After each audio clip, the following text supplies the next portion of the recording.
이 말씀 너무나 잘 아는 말씀이시겠지만 이 말씀이 우리 마음에 새긴다는 의미로 우리는 어제도 한 절 말씀을 2번 읽었는데 오늘은 3번 읽겠습니다. 3번 이 말씀을 내 마음에 새긴다는 의미로 함께 합독하겠습니다. 함께 읽습니다. 내가 그리스도와 함께 십자가에 못 박혔나니 그런즉 이제는 내가 사는 것이 아니요 오직 내 안에 그리스도께서 사시는 것이라. 이제 내가 육체 가운데 사는 것은 나를 사랑하사 나를 위하여 자기 자신을 버리신 하나님의 아들을 믿는 믿음 안에서 사는 것이라. 2번째입니다.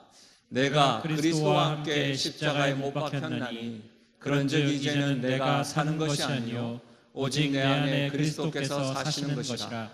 이제 내가 육체 가운데 사는 것은 나를 사랑하사 나를 위하여 자기 자신을 버리신 하나님의 아들을 믿는 믿음 안에서 사는 것이라. 마지막입니다. 내가 그리스도와 함께 십자가에 못 박혔나니 그런즉 이제는 내가 사는 것이 아니요 오직 내 안에 그리스도께서 사시는 것이라. 이제 내가 육체 가운데 사는 것은 나를 사랑하사 나를 위하여 자기 자신을 버리신 하나님의 아들을 믿는 믿음 안에서 사는 것이라. 아멘. 고난주간 특별봉회를 통해서 강사님들 오시는데 저 개인적으로 저도 굉장히 유익한 것은요, 만나 뵙고 싶었던 분들과 식사를 하고 또 교회에 대해서 하나님에 대해서 나누는 것이 굉장히 유익합니다. 사실 오늘 박광림 목사님은 제가 작년에도 모시려고 했는데요, 극구 사양하셨고, 그래서 제가 꼭 올해 모시고 싶어가지고 작년에 찾아가고 올해 찾아가고 그래서 오셨습니다. 그래서 너무너무 감사하고요. 사실은 분당 우리 교회에 함께 동력할 때 사실 이분은 전설 같은 분이셨거든요. 그래서 카톡을 좀 줄여주시고요. 그래서 오늘 모시게 돼서 좋고요. 사실 이분 앞에 서면 그냥 나누고 싶고 대화하고 싶고 그리고 교제하면서 하나님의 뜻인 것 같다라고 하는 것 때문에 대화가 굉장히 즐거웠습니다. 여러분 함께 말씀으로 교제할 때도 여러분에게도 이런 즐거움들이 있기를 주의 이름으로 축복합니다. 큰 은혜 되시길 바랍니다. 성육신의 영성이라는 제목으로 말씀 나누실 때 하나도 빠짐없이 잘 받아들이시길 바랍니다. 반갑습니다. 꼭 와보고 싶었던 교회고 우리 김상호 목사님과 우리 청년부고 저는 교구에 있어서 자주 교제할 기회는 없었지만 또 만나뵐 때마다 배울 게 많은 목사님이고 참 오게 돼서 반갑고 좋습니다.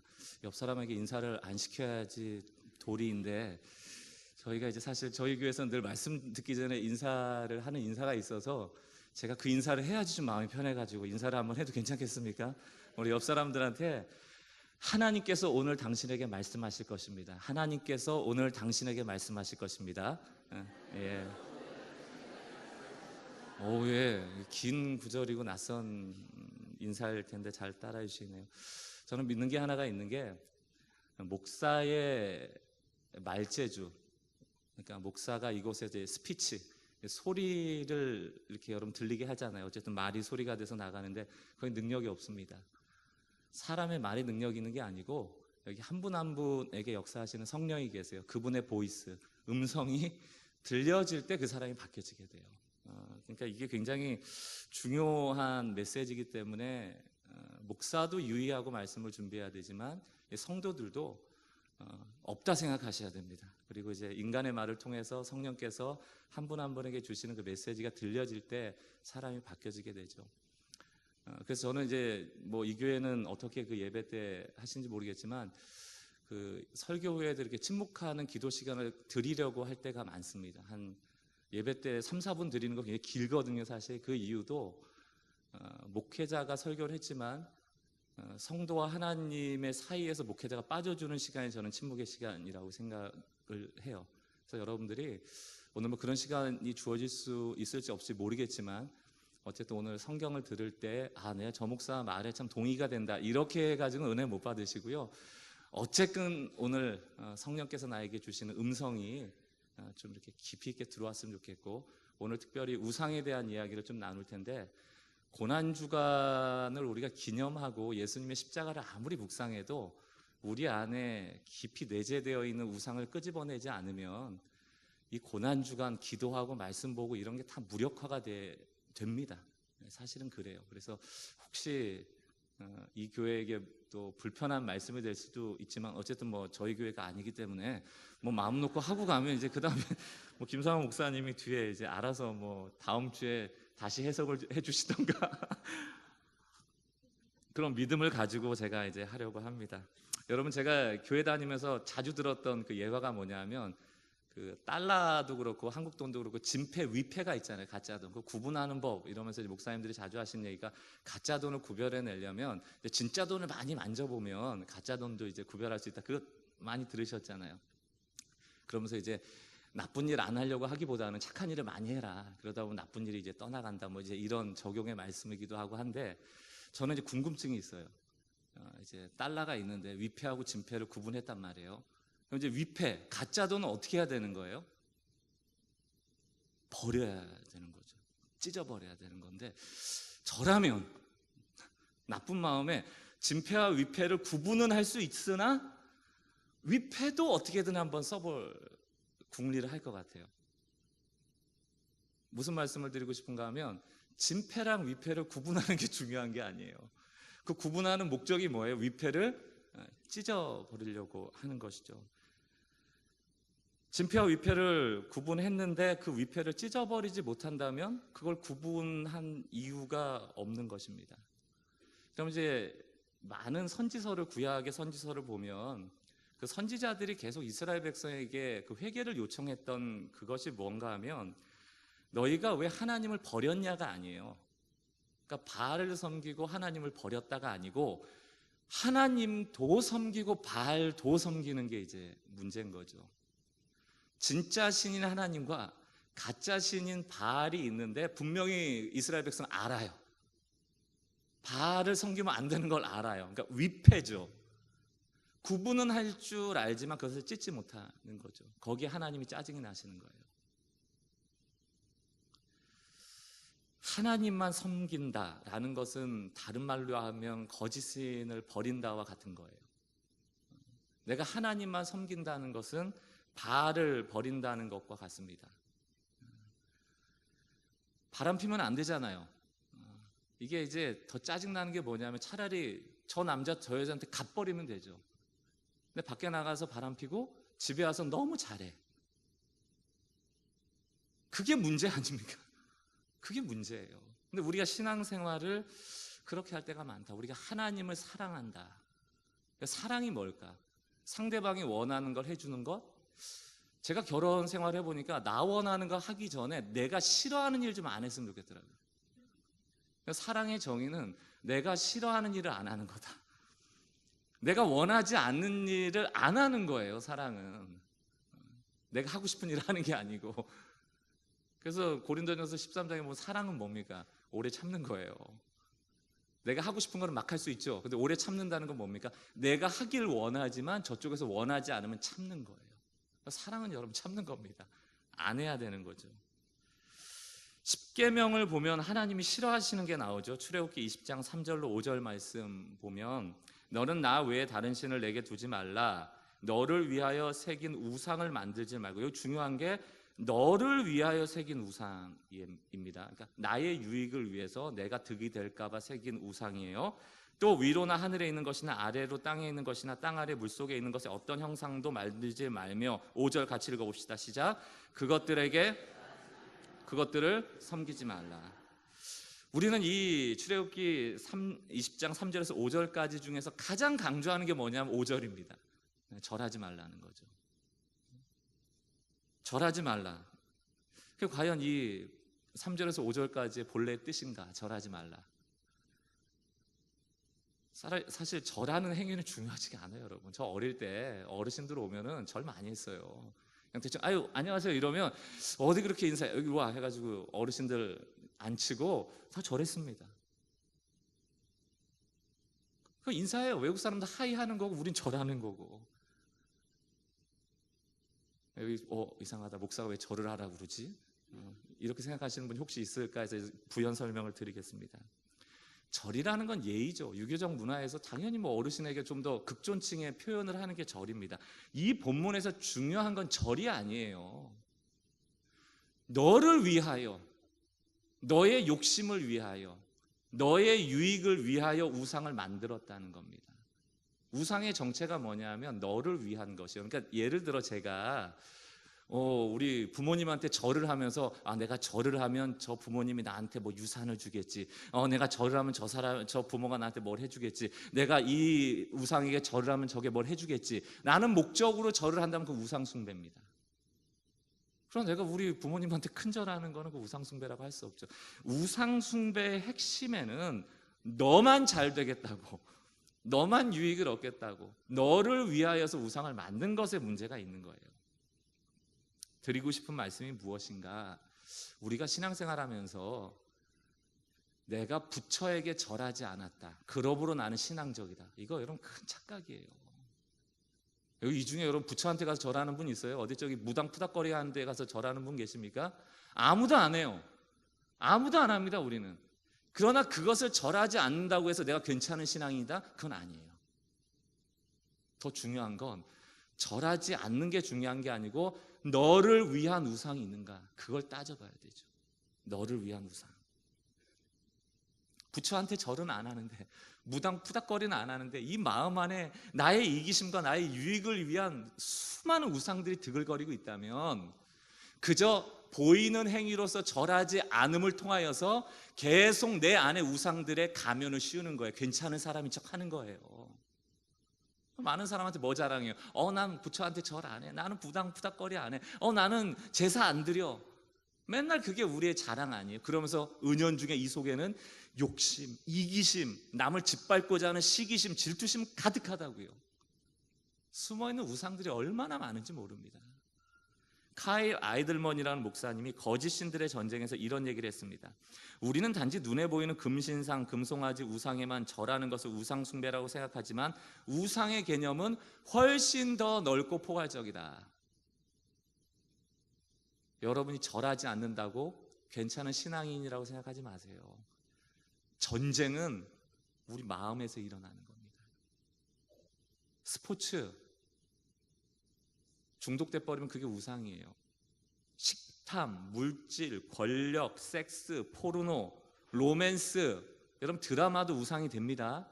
남자들은 무슨 야한 동영상 본다고 막 여자들이 짐승 같은 놈들 막 이러지만, 여러분 여자들도 드라마에 중독되거나 혹은 어떤 굉장히 잘생긴 막 남자분들을 동경하고 여보 너무 멋있잖아, 이것도 남자분들 엄청 열받는 일이거든요. 그것도 일종의 그거 여러분 그거 안 되는 거예요. 그것도 성공, 뭐 페이스북, 인터넷, 뭐 카톡 다 우상이 될 수가 있어요. 나만을 위한 유익을 추구하다 보면. 오늘 참된 신앙에 대해서 좀 여러분 이 고난 주간에 예수님이 정말 원하는 신앙이 뭘까를 좀 나눠보고자 하는데, 그 핵심에 뭐가 들어있는가 하면, 여러분들이 정말 이 고난 주간을 의미 있게 보내고 내가 진짜 신앙생활 한번 해보겠다 하신다면 하나님을 위해서 내가 뭘 해야지 라기 전에 뭐부터 하시라고요? 싫어하는 일, 그렇죠. 싫어하는 일부터 하지 마시라고요. 저는 저희 교회 성도들한테 교회 와서 봉사하고 이런 일들을 잘 강요를 안 합니다. 끝이 늘 안 좋기 때문에. 특히 여기도 제일 무서운 분이 열심히 봉사하는 분들이세요. 그분들 여러분 그 열심을 잘 정돈하지 않으면 끝이 안 좋습니다. 그러니까 제가 이제 목회하다 보니까 처음에는 효율이 나요. 열심히 있는 분 때문에. 근데 끝이 안 좋아요. 그럼 제가 느낀 게 뭐냐면 교회 안에 봉사는 때로는 하나만 한 게 많아요. 어차피 꽝이야. 처음에 되는 것 같은데 결국 문제가 되고. 제가 이제 드리고 싶은 얘기는 뭐냐면, 김상 목사님 죄송해요. 이 교회 뭐 갑자기 봉사자가 막 떠나고 그런 일이 없어야 되는데, 이제 그게 나는 주를 위해서 이런 걸 해볼 거야. 나는 뭐 주를 위해서 기도하고, 난 주를 위해서 성가대하고, 주를 위해서 뭐 봉사하고, 주를 위해서 주방도 하고, 주를 위해서 소그룹도 하고, 다 주를 위해서 막 열심히 하고 주님 사랑하고 이래야지 내 자녀 잘 되고 내 남편 성공하고 내 남편 승진하고 막 그런 욕심이 싸그리 들어가 있는데, 그거보다는 정말 하나님이 싫어하는 게 뭔지를 발견하면 그거 안 하시는 게 100번 낫다는 얘기예요. 제가 겨울철에 귤 좋아하니까 귤 많이 샀습니다. 박스로 사왔는데 멀쩡했어요. 며칠 지나니까 자꾸 귤이 썩는 거예요. 왜 썩죠? 주부님들 잘 아시잖아요. 그 밑에 곰팡이 나고 썩기 시작하면 그 곰팡이균이 날아가서 위 썩게 하는 거 아닙니까? 그럼 그거 어떻게 해야 돼요? 뭐부터 버려야 되는 겁니까? 썩은 귤 버려야 되는데 썩은 귤을 둔 채 위가 좀 보기 싫은데 그리고 아주 신선한 귤을 가져다 거기 부어놓으면 조금 시간 지나면 어떻게 됩니까? 다 썩는 거예요. 제가 TV에서 요즘 어떤 그 프로그램 보니까 미세먼지가 많으니까 아파트 베란다를 정원을 꾸민 거예요. 좀 신선한 공기를 마시겠다고. 뭐 나무도 심고 화초도 심고 그랬단 말이에요. 그런데 그 베란다 이렇게 좀 구석에 보면 곰팡이가 좀 쓸어 있을 때가 있잖아요. 그게 그대로 있는 거예요, 구퉁이에. 그러니까 이제 측정기를 가져와서 그 베란다의 공기를 측정을 한 거예요. 정원이에요. 화초가 많고 미세먼지 때문에 좀 산소를 마셔보겠다고 거기 화초 심은 거예요. 공기 측정하니까 어땠을까요? 곰팡이균이 그 공간에 가득한 겁니다. 천식이 있거나 이 기관지가 안 좋은 분들한테 유해할 정도의 곰팡이가 있다는 거예요. 그럼 여러분 대안이 뭐예요? 그럼 그곳 베란다의 공기를 좋게 하려면 화초 더 심으면 됩니까? 꽃 더 심으면 됩니까? 나무 더 심으면 됩니까? 뭐 해야 되는 거예요? 곰팡이 제거해야죠. 신앙생활요, 우리가 엉뚱한 데 찌를 때가 많아요. 하나님 위해서 뭐 한다고 뭐 하는데 사실은 곰팡이 제거하듯이 썩은 귤을 제거하듯이 우리 삶에서 하나님이 싫어하는 일이 뭔지를 발견해내야 됩니다. 근데 그게 우리 우상이거든요. 우상이라는 게 이게 참 어려운 거예요. 이게 왜냐하면 우상이 여러분들한테 되게 나쁜 거면 다 버리죠. 당장 버리죠. 왜 이스라엘 백성이 바알을 못 버렸겠어요? 먹고 사는 일하고 관계가 있단 말이죠. 농사 지을 때 가나안에 들어가 봤더니 자기들은 농사 안 져봤잖아요. 이분들 지금 40년 동안 광야에서 헤매다 왔는데 광야길을 갔다 왔는데 그 지형을 알겠습니까? 토양을 알겠습니까? 무슨 언제 씨를 뿌리고 언제 물을 주고 언제 열매가 얻을지 모르잖아요. 근데 그 지역에 갔더니 원력이 있어요. 달력. 1년 동안 뭘 해야 되는지 이미 거기 농사 시스템이 있었다고요. 게다가 얘네들은 바알도 섬겨. 그래서 풍성하대. 바알이 이 사람들한테 너무 좋은 거예요. 왜냐하면 열매를 주잖아요. 그래서 못 버리는 거예요. 여러분 안에 있는 우상이라는 게 도깨비 뿔 달려 있으면 다 버립니다. 근데 나한테 너무너무 중요한 게 우리 우상으로 자리 잡고 있거든요. 그래서 버리지 못할 때가 많아요. 근데 알아요, 우리가 다. 근데 그거랑 안 싸워요. 좋은 거니까. 그리고 이거랑 싸우는 대신 뭘 선택한다? 교회 가자, 성경 보자, 기도하자, 소그룹 가자 하고 모든 종교 활동으로 죄송합니다, 퉁치는 거예요. 퉁치는 거예요. 그게 바로 이스라엘 백성이거든요. 하나님도 섬기고 바알도 섬기고 하나님께 절기를 지키고 예배드리러 갈 때마다 물질을 드리고 소를 잡고 양을 잡으면서 늘 했던 얘기가 뭘까요? 하나님 앞에 주님 사랑합니다. 근데요, 주님 제가 이렇게까지 헌물을 드리는데 바알 섬기는 거 한번 봐주세요. 그럼 먹고 살아야 되잖아요. 우리 하나님 농사 모르시잖아요. 하나님 농사 모르시잖아요. 바알은 잘 알아요. 먹고 살아야 되잖아요. 좋은 게 좋은 거잖아요. 하나님 안 버릴게요. 그래서 교회 와서 기도하고 말씀 보고. 근데 말씀 보고 기도하고 그게 다 우상 숨기는 일. 때로는 우상한테 먹이 줄 때도 많습니다. 우리의 기도의 제목 중에 우상이 굉장히 많아요. 하나님의 원대로 우리의 원을 맞춰가는 것이 기도인데 우린 이미 다 답 정해놓고 하나님 끌고 가려는 기도가 많잖아요. 그러면서 막 성경의 구절을 대는 것 아닙니까? 막 열심히 기도하고 막 강요하면서 기도하고 막 그런 과부의 기도도 막 하면서 열정적으로 기도하면 결국 하나님도 내 기도를 들어주실 수밖에 없어. 그걸 기도의 열정이라고 생각하고 3시간 했는데 응답을 못 받으면 4시간 하고 4시간 했는데 기도 응답을 못 받으면 10시간을 하고 곰팡이 균은 있는데 계속 나무 심는 거예요. 한마디의 기도를 하더라도 청정지역에서 하셔야 됩니다. 우리의 신앙을 정말 돌아봐야 될 게 많아요. 그래서요, 여러분, 신앙생활은 불편한 겁니다. 신앙생활은 불편한 거예요. 우리가 좋은 거를 끄집어내서 버릴래니 이게 편하겠습니까? 우상은 그런 거예요. 돈을 보세요. 우리에게 가장 큰 이제 우상 중에 하나가 이 돈인데, 이제 돈이 우상인 이유는 누가 돈을 주는 자를 모르기 때문이거든요. 그러니까 내가 열심히 해서 벌었다고 생각하기 때문에 돈이 우상이 되는 거예요. 하나님이 주셨다고 생각하면 그게 이제 얘기가 달라지는데, 여러분 돈을 누가 주셨는지를 잘 생각하셔야 됩니다. 부자 청년이 있었잖아요. 율법을 잘 지키던 아주 괜찮은 청년이었어요. 예수님을 만났어요. 예수님도 굉장히 칭찬을 했습니다. 근데 마지막에 예수님이 시험거리 하나 던져주잖아요. 그게 뭡니까? 너희 재산을 팔아서 이웃에게 나눠줘라. 그리고 너는 나를 따라라. 이게 그냥 단지 예수를 따르라는 메시지가 아니고 영생하고 자기의 물질하고 바꾸는 일이거든요. 이 부자 청년이 어휴 못해요, 돈을 어떻게 나눠줍니까? 이렇게 얘기하지 않았어요. 근심했어요. 근심했다라는 뜻은 뭡니까? 예수를 따라야 되는 걸 안 거예요. 저분에게 영생이 있는 걸 안 거예요. 모르는 게 아니에요. 그러나 돈을 버릴 수 없기 때문에 근심한 거예요. 그리고 그 결론을 아시죠? 어떻게 합니까? 못 쫓아가잖아요.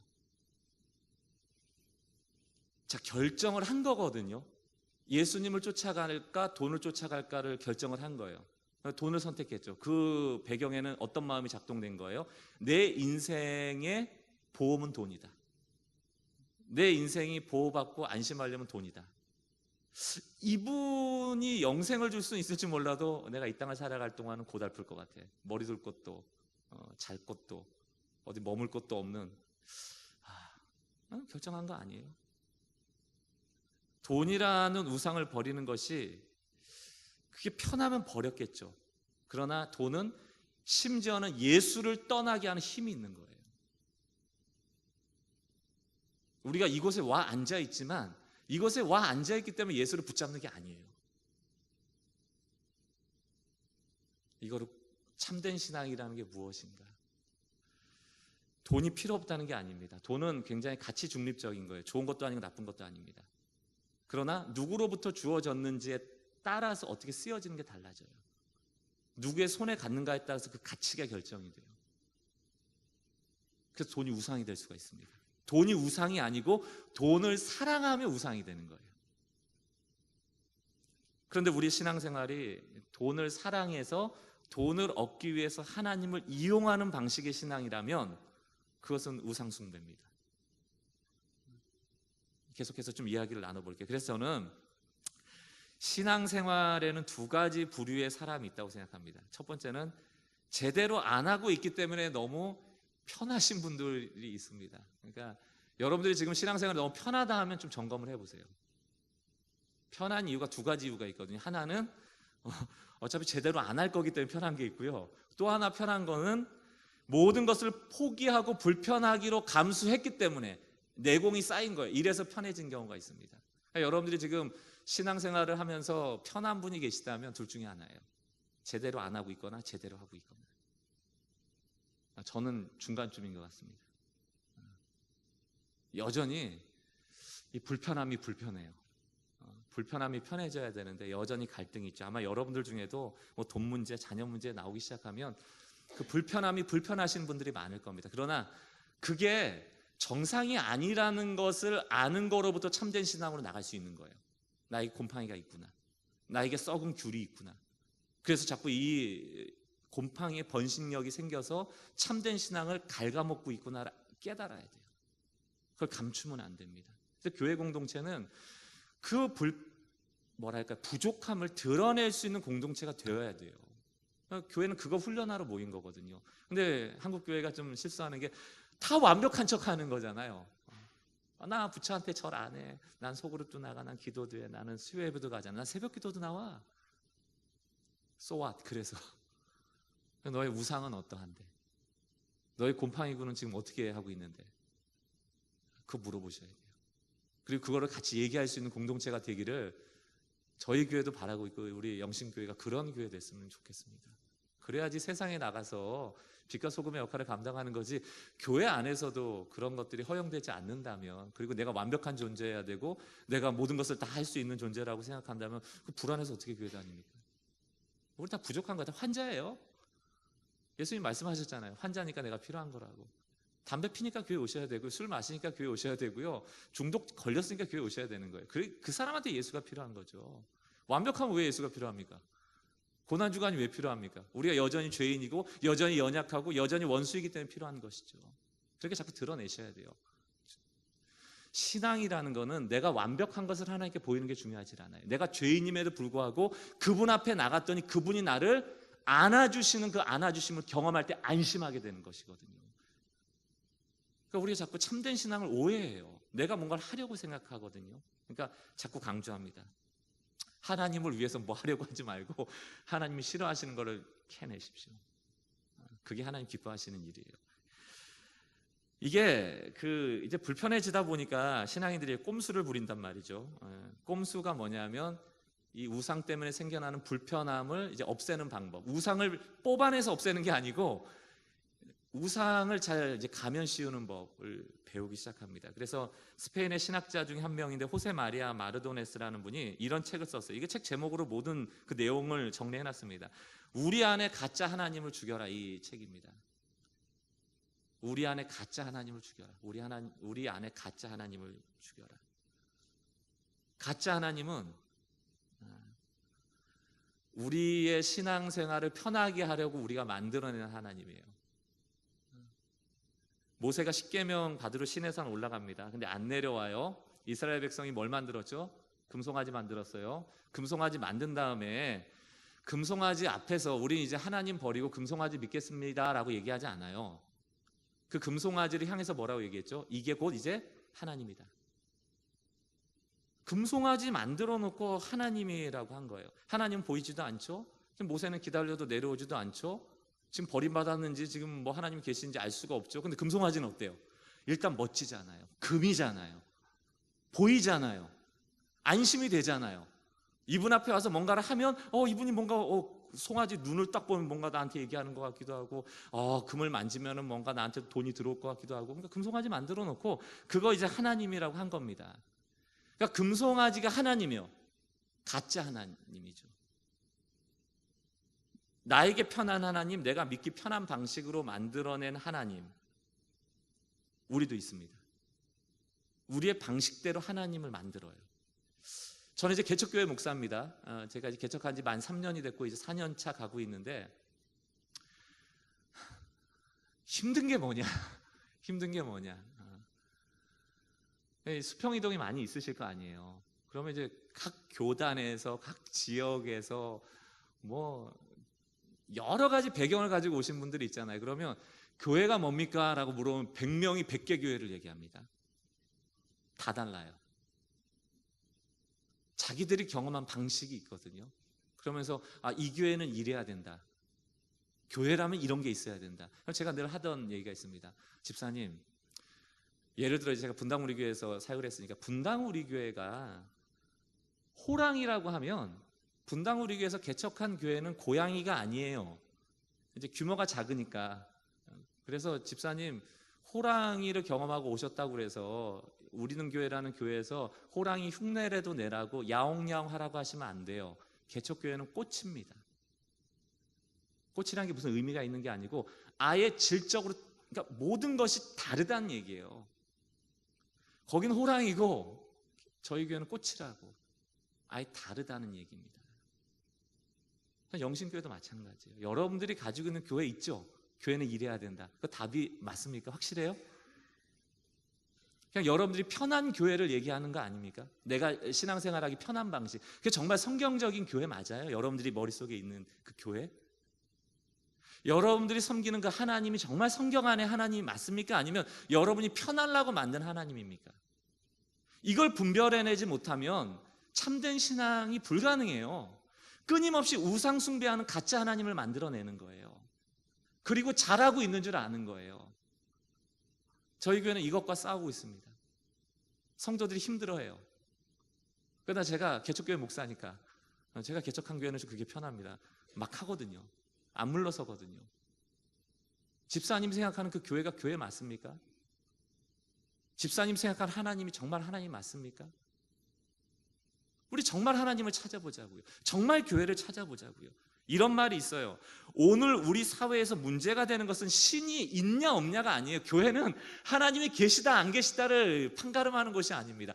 어떤 하나님을 믿고 있는가예요. 가짜 하나님 믿으면 교회 아닙니다. 가짜 하나님 믿으면 교회 아니에요. 이곳이 우상 숭배의 공간이 될 수 있다는 걸 여러분 늘 경계하셔야 돼요. 그 성경이 중요해요. 진리가 중요해요. 그래서 하나님의 뜻을 분별하는 게 중요해요. 그래서 김상호 목사님과 저같이 목회자들이 하나님 앞에 기도하면서 분별해야 되는 것들이 그런 거죠. 그 교회는 그것을 위해서 함께 기도하고 마음을 모으는 일이 너무너무 중요한 거예요. 진짜를 해야죠. 진짜를. 내가 생각하는 게 중요한 게 아니고.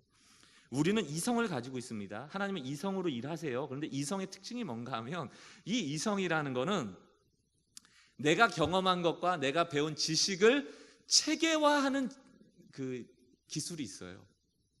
그래서 그걸 세계관이라고 하잖아요. 내가 세상을 보는 관점을 만듭니다. 이성이라는 게. 근데 사실은 하나님은 이성을 통하여 일하지만 이성 안에 갇히는 분은 아니거든요. 그래서 믿음이라는 건 이성을 뛰어넘는 거잖아요. 근데 우리가 신앙생활 하면서는 이성 안에 가두는 게 편해요. 그러니까 하나님을 가둬버리는 거예요. 신비가 없어졌습니다. 교회에. 신앙은 신비가 있어야 돼요. 우리의 뜻을 뛰어넘는 하나님이 계셔야 돼요. 저는 이 영신교회가 그 하나님의 신비를 인정하고 나의 연약함과 나의 한계를 인정하는 성도들을 통하여서 하나님이 앞서가 주시는 교회 되기를 주의 이름으로 축원합니다. 그 신비가 살아나야 됩니다. 이 고난주간이 뭡니까? 십자가는 약한 것인데 그 안에 신비가 있었어요. 거기 강함이 있었습니다. 사단은 예수를 죽임으로 모든 것이 끝장났다고 생각했지만 부활이라는 신비가 있었죠. 그것은 누구의 아이디어도 아니에요. 인간으로서는 만들어낼 수 없는 계획이죠. 하나님이 하신 일이잖아요. 오늘 이 교회에 그 신비가 있는가? 아니면 누군가의 이성에 갇힌 하나님에 의해서 끌려가고 있는가?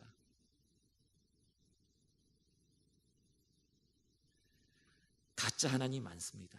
내 이성 안에 들어오라는 거죠. 제가 어떤 목사님이 페이스북에 썼던 글을 좀 소개해 드릴게요. 이 목사님이 이 페이스북을 쓰면서 제목을 뭐라고 정했냐면 반성 이렇게 정했습니다. 반성. 이 목사님이 스스로를 반성했다는 얘기예요. 그러면서 이렇게 썼습니다. 머리를 쓰는 건 하나님을 내 안에 담는 것이고 믿음을 갖는 건 내가 하나님 안에 담기는 것입니다. 다시 한번 읽어드릴게요. 머리를 쓰는 건 하나님을 내 안에 담는 것이고 믿음을 갖는다는 것은 내가 하나님 안에 담기는 것입니다. 자, 여러분 신앙생활 어떻게 하고 계세요? 전자입니까? 후자입니까?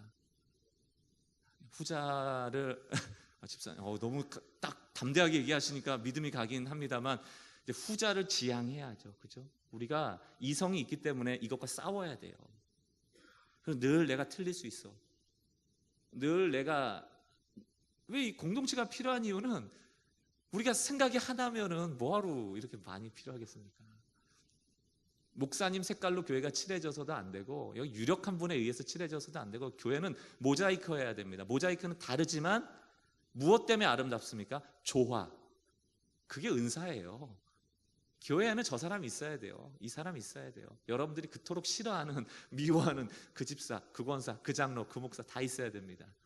여러분이 안 미워하는 게 중요하죠. 이제 그게 이제 중요한데 쉽지는 않아요.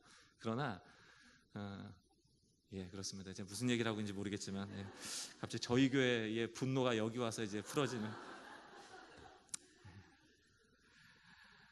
여러분 하나님의 신비를 인정해요. 그래서 제가 그 목사님의 글을 읽으면서 제 나름대로 믿음을 이렇게 정리했는데 여러분에게 좀 한번 소개해 드릴게요. 믿음은 자막 있나요? 예. 하나님의 신비를 인정하고 신비가 중요합니다, 여러분.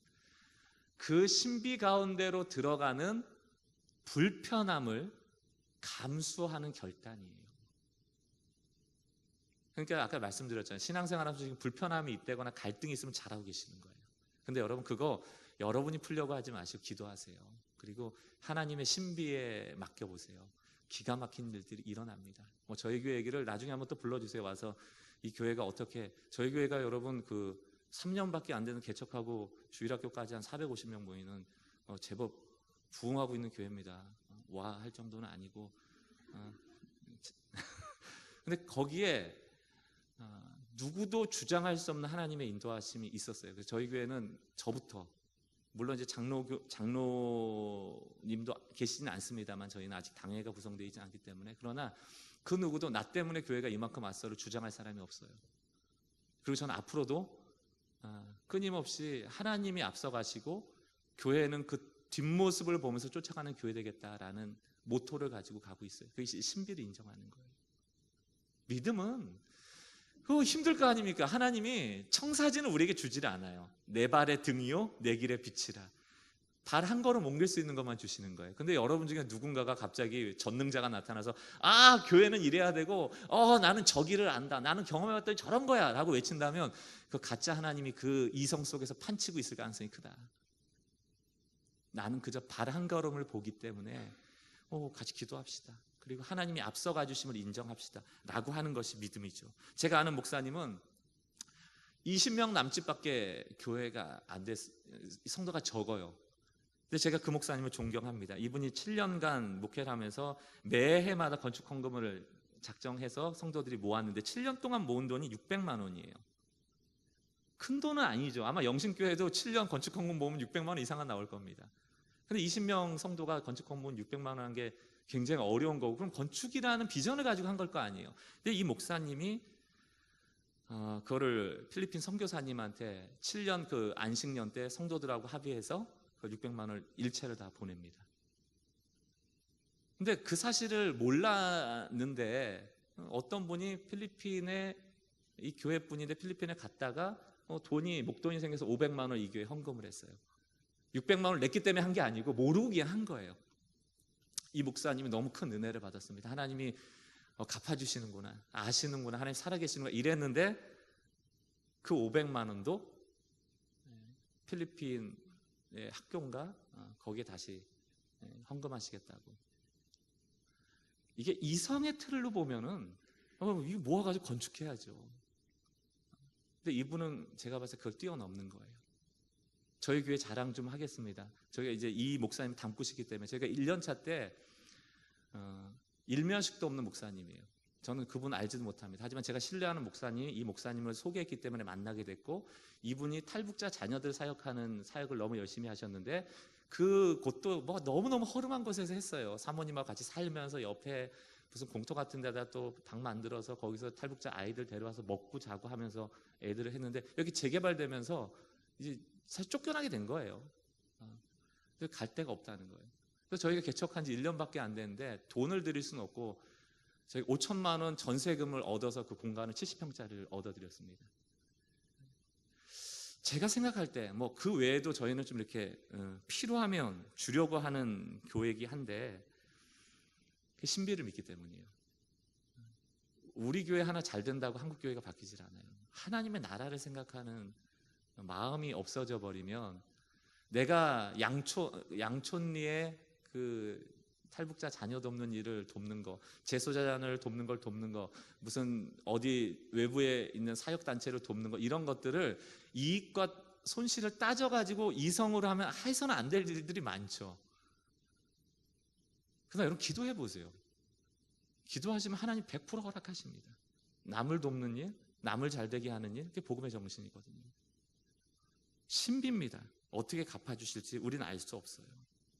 제가 지난주에도 이렇게 일하다 보면 손해보는 일들이 많이 생기니까 짜증난 일도 많고 억울한 일도 많이 사실은 있습니다. 그래서 참아내야 될 일들이 참 많았던 주간을 보냈던 적이 있는데, 그때도 디모데후서 2장 말씀을 통해서 하나님 저를 위로하셨어요. 23절, 어리석고 무식한 변론을 벌이라. 이게 변론이라는 거 이성싸움 아닙니까? 네가 옳다 내가 옳다, 이에서 다툼이 나는 줄 알미라. 그러면서 24절, 주의 종은 마땅히 다투지 아니하며. 이거 왜 안 다투는 겁니까? 그냥 목사니까 인격이 좋기 때문에 안 다툰다? 저는 그렇게 생각하지 않아요. 하나님이 보시니까, 하나님이 아시니까, 하나님이 일하고 계시니까, 하나님이 합력하여 선하게 하실 거니까 너 참으란 얘기죠. 너가 해결하려고 하지 말고. 주의 종은 마땅히 다투지 않고 모르는 사람에 대해서 온유하며. 이 온유라는 단어가 무슨 단어냐 하면 이런 거예요. 아주 명품 말이, 목을 너무너무 말라가지고 딱 시냇물을 먹으려 할 때 주인이 휘스를 딱 불면 물을 안 먹고 돌아와야 되는, 그게 온유입니다. 내가 무언가를 하려고 할 때, 변론하려고 할 때, 싸우려 할 때 하나님이 내가 보고 있어 라고 할 때 말을 딱 삼키는 것, 그게 온유예요. 주의 종은 마땅히 다투지 아니하며 온유하며 가르치기를 잘하며 참으며. 25절, 거역하는 자를 온유함으로 훈계할지니 혹 하나님이 그들에게 회개함을 주사 진리를 알게 하실까 하여 그들로 깨어 마귀의 올무에서 벗어나 하나님께 사로잡힌 바 되어 그 뜻을 따르게 하실까 하노라. 하나님이 일하신다는 거거든요. 이게 신비 아닙니까? 교회는 신비가 사라지면 우상 숭배가 득세하게 돼 있어요. 사실 교회가 일 안 하면 제일 편합니다. 일은 뭐 부딪힐 일도 없고 갈등도 없고 그럴 텐데 해야 돼요. 저한테 늘 그 마음에 갖고 있는 말씀 중에 하나 잠언 14장 4절인데 우리 같이 한번 읽어봤으면 좋겠습니다. 잠언 14장 4절 시작. 소가 없으면 자막 없나요? 제가 읽어보겠습니다. 소가 없으면 구유는 깨끗하려니와 소의 힘으로 얻는 것이 많으니라. 소가 없으면 구유는 깨끗하죠. 그러나 소의 힘으로 할 일이 많다는 거거든요. 그러니까 성도 여러분, 교회는, 하나님은 여러분이 다 필요해요. 사실 이 교회가 다툼이 없고 싸움이 없고 분쟁이 없으려면 아무것도 안 하면 됩니다. 그러나 하나님은 우리를 사용하시길 원해요. 이 힘을 가지고 하시길 원하는 일들이 있다는 겁니다. 그때 내 힘과 내 능력과 내 이성에 갇힌 가짜 하나님을 자꾸 들먹이지 말고 하나님의 신비와 진리와 그분 앞에 순종함으로 기도하는 기도와 참된 신앙을 향해서 곰팡이균들을 없애려는 우상숭배와 싸우는 힘과 이런 것들이 조합될 때 이 교회를 통하여 하나님의 신비가 실제화돼서 드러나게 돼 있죠. 그것을 몇 번만 경험하면 믿음이라는 게 작동이 됩니다. 그리고 어떤 어려움이 와도 너 탓이야 하는 게 아니고 기도해 봅시다. 하나님의 신비를 우리가 인정하면서 참아봅시다. 인내해봅시다라고 기다릴 수가 있어요. 여러분, 이제 부활주일 다가오잖아요. 제가 어떤 책에서 읽은 겁니다. 어떤 할머니가 늘 즐겁대요. 물어봤대요. 어떻게 그렇게 즐겁냐고. 자기는 부활의 하나님을 믿는다고. 부활의 하나님이 어떠셨냐고. 3일 동안 참지 않으셨냐고. 모든 일을 3일만 참으래요. 이게 부활의 영성입니다. 모든 일을 3일만 참으라고. 여러분, 지금 머리에 딱 떠오르는 그 인간 있습니까? 그 사건 있습니까? 3일만 참아보세요. 저는 이 덕을 많이 받습니다. 밤새도록 저 인간한테 내가 가서 옳은 얘기 해줘야지 삼키니까 합력하여 선이 되는 경험이 많아요. 아마 우리 김상호 목사님이나 목회자나 좀 직분자들은 많이 경험하실 거예요. 참아보세요. 제가 착한 사람 되고 있다니까요. 목사 되고 나서 성격이 안 좋았는데 온유해보니까 물을 마시려고 했는데 멈추니까 멈추는 이유가 있어요. 저 목말라 죽이려고 하나님 멈추라는 게 아니에요. 이유가 있어요. 우리가 우상의 자리가 자꾸 자리 잡으면 문제가 생겨요. 그림 하나 잠깐 보여주실래요? 제가 시간이 없어서 좀 아까 그림 하나 잘 보세요. 이제 우상에 대한 한 예인데 이런 포도원 품꾼 이야기 잘 아시죠? 9시에 간 사람하고 오후 5시에 간 사람을 똑같이 하루 일당을 주니까 그 9시부터 온 사람이 하는 얘기가 뭐예요? 이거 공평하지 않다는 얘기잖아요. 여러분, 그 사람이 원하는 게 뭐였을까요? 1번, 내가 더 많이 일했으니까 돈을 더 달라. 2번, 어차피 하루 일당 주기로 했는데 일 덜한 사람은 조금 줘라. 자기를 많이 달라는 얘기예요? 저 사람은 조금 주라는 얘기예요? 여기 착한 분들이 많이 계시구나. 제 생각이면 저한테 많이 달라는 얘기일 것 같아요. 어차피 저 사람 1시간 일하고 일당을 받았는데 나는 지금 몇 시간을 9시간을 일했는데 지금 9일치를 줘야죠. 우리의 마음에 그 욕심이 있거든요. 자, 보세요. 이퀄리티라는 여러분 보실 때 오른쪽 그림이 여러분들이 그렇게 좋아하는 공평입니다. 공평. 우리 그 얘기 되게 많이 하죠. 교회에서 공평해야지. 공평해야지. 제 공평이에요. 애나 청년이나 어른이나 박스 하나씩 주는 거예요. 공평하죠. 하나씩 줬으니까. 애는 운동장에 경기를 못 봐요. 그런데도 어른들이 공평하게 줬잖아. 그거 네 일이지. 네가 못 보는 거지. 네가 키가 작은 거지. 너가 어린 거지. 난 몰라. 똑같이 저기 나무 상자 하나씩 줬잖아. 공평하잖아. 사랑하는 성도 여러분, 교회는 공평으로 움직여지는 게 아니에요. 교회는 민주적이어야 하지만 민주적인 것만으로 해결되는 게 아니에요. 저스티스, 정의로 와야 됩니다. 저 박스를 누군가에게 줘서 아이도 함께 볼 수 있어야 되는 것이 교회예요. 그러려면 여러분, 공평이 정의로 가려면 누군가가 희생해야 되는 것이죠. 그게 복음입니다. 이성에 갇혀서 공평 타령하지 마세요. 제가 김상호 목사님 잘 압니다만 저분 착한 분이고 공평한 분이에요. 그러나 때로는 교회가 정의 때문에 그 공평을 훼손하려고 할 때 그냥 나한테 조금 손해돼서 내 박스 뺏어갔다고 죄송합니다. 징징대지 마시라고요. 징징대지 마시라고. 내 박스 좀 뺏기면 어떻습니까? 같이 봐야죠. 같이 봐야죠. 교회는 하나님의 일하심을 통해서 저스티스, 정의와 공의가 있어야 되는데 것이지 세상의 방식대로 공평한 게 모든 것을 해결하지 않아요. 저는 교회 사역자들도 페이 지급할 때도 다릅니다. 그거를 올 때부터 그 얘기를 해요. 밴드 같은 경우도 저희는 유급이 있고 무급이 있어요. 유급자 중에서도 얼마를 받는 분이 있고 그보다 2배 이상을 받는 분도 계세요. 그 이유가 있습니다. 그분의 삶을 보기 때문이에요. 어려운 분에게는 더 해줘서 그분이 살 수 있도록 해줘야 되는 것이고, 조금 풍요로운 분은 또 견딜 수 있게 해줘야 되는 것이고, 일괄로 하면 편하죠. 그러나 거기에서 피해자들이 나타나기 시작할 수 있다는 걸 여러분들 염두하세요. 이 얘기를 왜 하는가?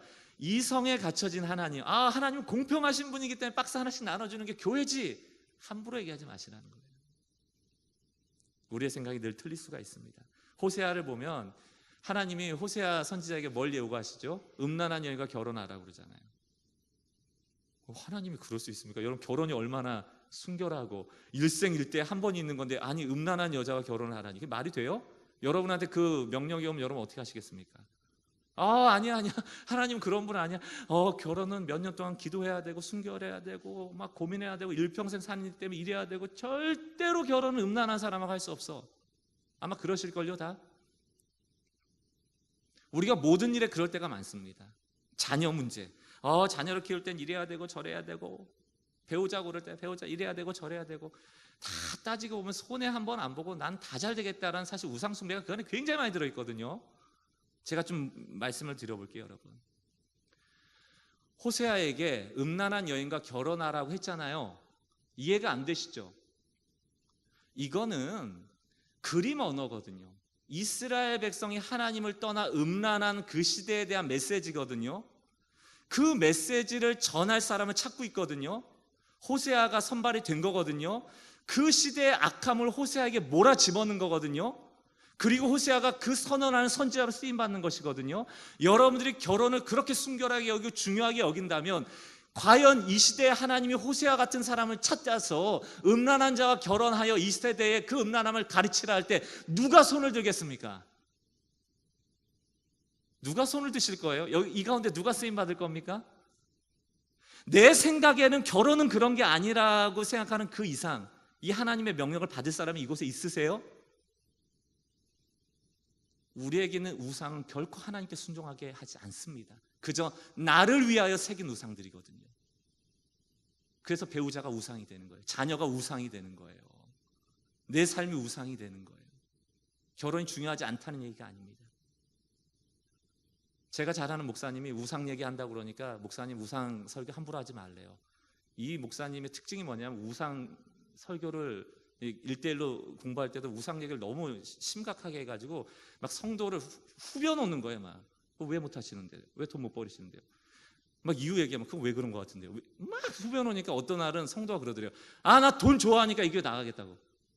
교회 나가버렸어요.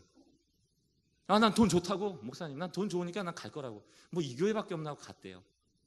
그래서 목사님 저한테 이제 얘기를 하는 거예요. 우상 설교할 때는 성도 떠날 생각하고 하시라고 그러더라고요. 제가 그래서 그 목사님한테 뭐라 얘기했는지 아세요? 목사님, 그게 진짜 교회입니다. 그게 진짜 교회입니다. 왜 이 땅에 이렇게 불편한 교회가 없습니까? 우상과 싸우면 불편한 거고, 교회가 이성과 싸우면 불편한 거고, 하나님의 신비를 기다리면 불편한 거예요. 하나님만 섬기는 게 불편한 거예요, 사실은.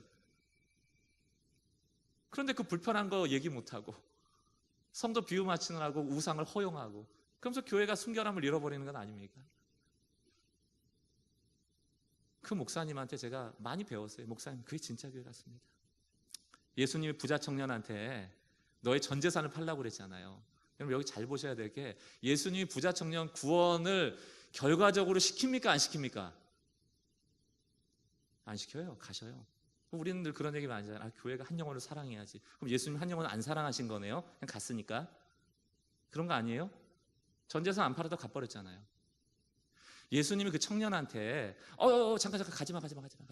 야, 너 구원은 받아야지. 그럼 전 재산이 좀 어렵니? 그럼 반 재산은 어떠냐? 반 재산도 어려울 것 같아요. 한 영혼이 귀한데, 그럼 3분의 1? 4분의 1? 5분의 1? 안 하세요. 우상하고 딜을 안 하신단 말이에요.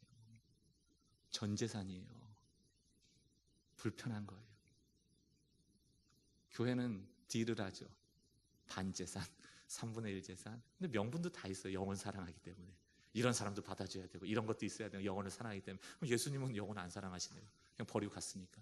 성경 자세히 보세요. 예수님 버리고 간 사람이 많아요.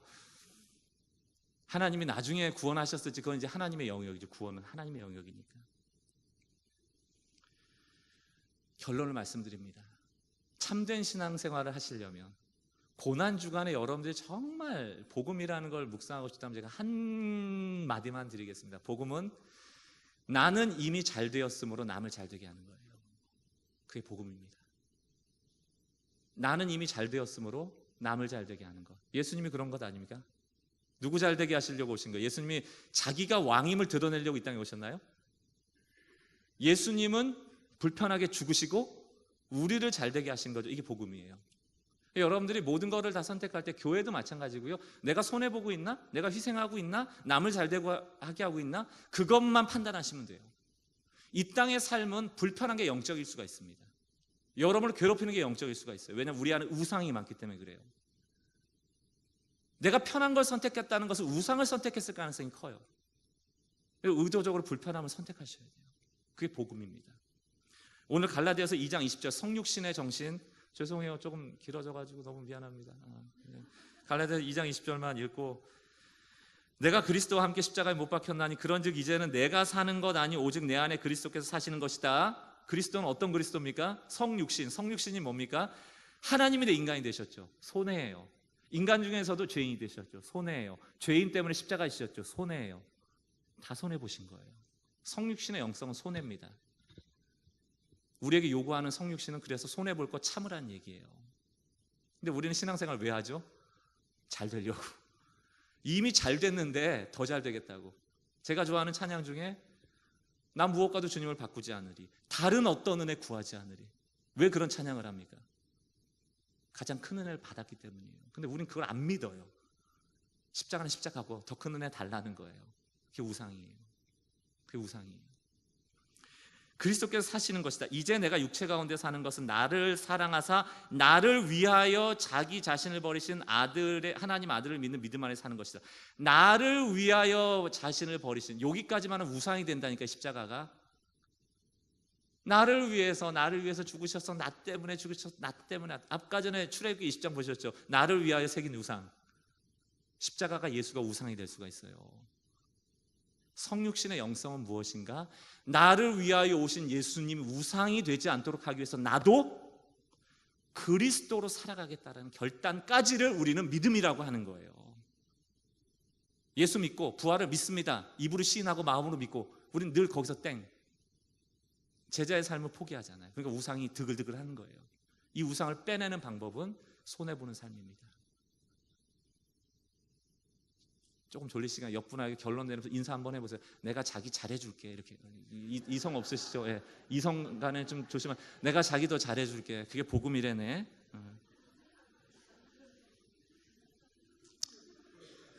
기꺼이 손해 보십시오. 기꺼이. 김상호 목사님과 오늘 식사하면서 김상호 목사님도 그 설교를 언젠가 하셨다 하더라고요. 저는 저 스스로 이삭이라고 생각할 때가 많습니다. 왜냐하면 교회가 저희가 개척하고 3년 동안 4번 이사를 했거든요. 저희는 건물이 없어요.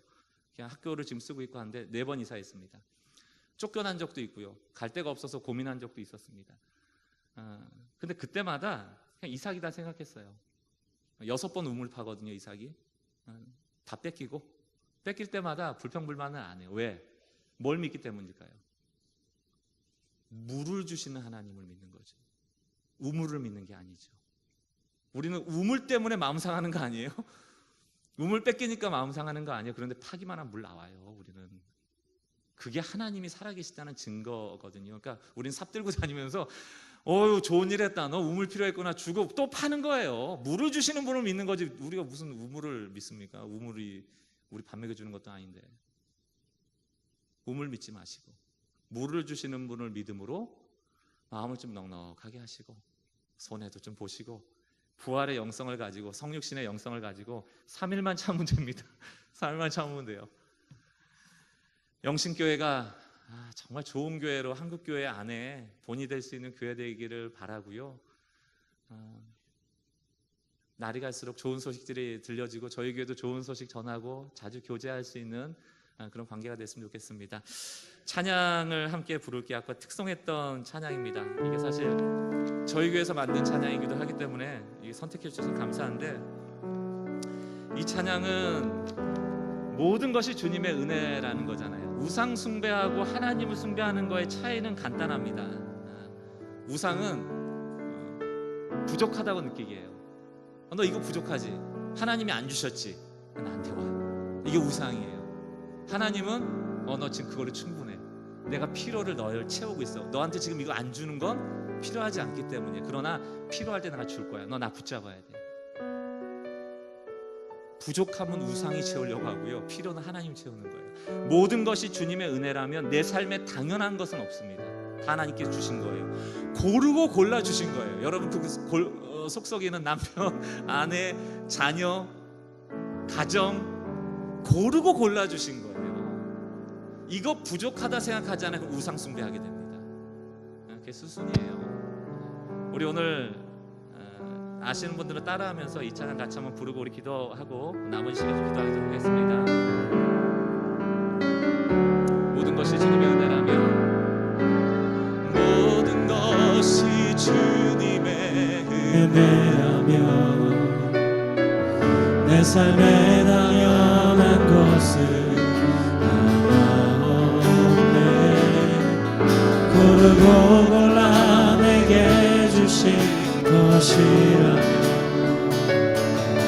내 삶에 버릴 것은 전혀. 우리 다시 한번 고백합시다. 모든 것이 주님의 은혜라면, 모든 것이 주님의 은혜라면 내 삶에 당연한 것은 하나 없네. 고르고 골라서, 고르고 골라 내게 주신 것이라면 내 삶에 버릴 것 전혀 없네. 내 삶에 버릴 것은 전혀 없네. 메마른 땅에 있을 때에도, 메마른 땅에서도 날 만족해 하시며 나로 물이 끊이지 않는 새 만드실 주님, 나의 피곤한 물을 일으켜 주시며 지금도 나를 인도하시네. 주님을 믿는 믿음으로 모든 것이 주님의 은혜로 내 삶에 당연한 것은 없습니다. 내 삶에 당연한 것은 하나 없네. 고르고 골라 내게 주신 것이라면 내 삶에 버릴 것은 전혀 없네. 이 시간 기도할 때 하나님께로부터 모든 것이 왔음을 감사하십시오. 그리고 부족함 때문에 우상을 선택하지 마시기 바랍니다. 하나님은 필요를 채우시는 분이시고 우리의 쓸 것을 아시고 공급하는 분이십니다. 어떻게 아세요? 로마서 8장 32절, 자기 아들을 아끼지 아니하시고 내어주신 이가 어찌 모든 것을 너에게 주지 않겠는가. 이 믿음으로 여러분 나가시기 바랍니다. 이 시간 기도할 때 회개하실 것은 부족함을 느껴 우상 숭배했던 모습들을 회개하시고, 결단하실 것은 하나님, 다시금 하나님 한 분만을 붙잡습니다. 나에게 참된 신앙을 회복하여 주옵소서. 합심하여 통성으로 기도하겠습니다. 아버지 하나님,